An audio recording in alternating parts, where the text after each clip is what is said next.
Here we go then, we're going to try and do this in less than 5 minutes for you. Toon's famous secret vegetable dong. Today she's going to be using our garlic chives and our spider flower as well. For those of you that haven't tried dong, think along the lines of pickled onions, but they're not quite as sour and they're a little bit more fragrant. So we start off with garlic chives out of our raised bed, and then we go and pick some spider flower.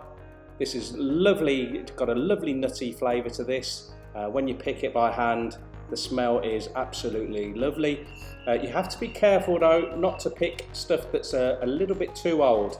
So you'll see here the seed head, it's gone a little bit too far. So don't throw those away, just let them go to seed and you'll have thousands upon thousands of free spider plants after that. You can crop it a couple of times before the plant is spent. And then we just put it into the compost heap, the rootstock, after we're done with them. So yeah, it's you get a lot of bang for your buck. Next comes all the cleaning. I try to avoid this when Toon's doing it because it's quite a labour of love. The spider flower, if you pick them nice and fresh and early enough, then they're okay. Garlic chives, you're better off picking them when they're a little bit bigger than small. And they're easy to clean, just like you would a spring onion. We also eat these raw. You don't really eat the spider flower raw, but garlic chives, you can have them in soups or just as a little side dish with your main meal.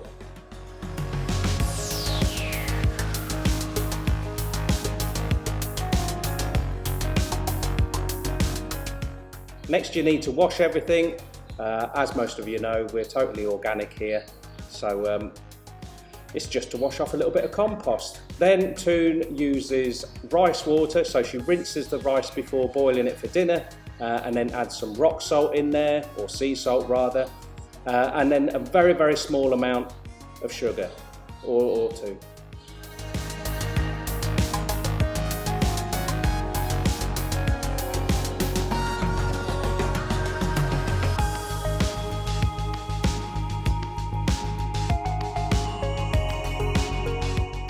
Pop everything together and give it a good mix so it's totally covered, sort of like bruising it a little bit as well. Toon always likes to shove her fingers in her mouth afterwards, just to make sure that she's got the right balance of sweet and salty.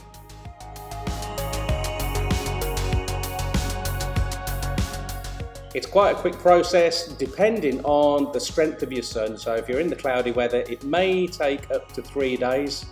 Generally speaking, you can eat it after a day. We try to wait 2 days and then we start picking at it. Each day you need to turn it several times. The flies and bugs don't seem to be a problem. Toon always has a little taste before it's ready.